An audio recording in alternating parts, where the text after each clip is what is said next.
Base edu YouTube চ্যানেলের পক্ষ থেকে সবাইকে স্বাগতম।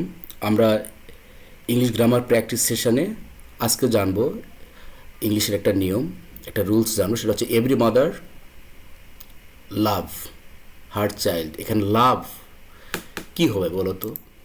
উত্তরটা কি আসবে? এভরি মাদার লাভ, এখানে রাইট ফর্ম অফ ভার্ব যেটা প্রাইমারিতে যেটা আসে আমাদের অ্যান্সার কী হবে? লাভ অর লাভস। সেই ক্ষেত্রে আমরা রুলস কি বলে আমাদের দেখো, রুলস বলতেছে কোনো বাক্যে এভরি থাকলে প্রদত্ত ভার্বের সিঙ্গুলার ফর্ম হয়। তাহলে আমাকে বলো এখানে সিঙ্গুলারটা কে, লাভ না লাভস? উত্তর মনের মধ্যে নিয়ে আসো। দেখো উত্তর হচ্ছে লাভস। ইয়েস, তোমাদেরকে এর আগের ক্লাসে আমি বলছিলাম যে ভার্বের সাথে যদি এস বা এস যুক্ত থাকে সে ভার্বটা হয়ে যায় সিঙ্গুলার, আর যদি শুধু বেস ফর্ম থাকে সেটা হবে প্লুরাল।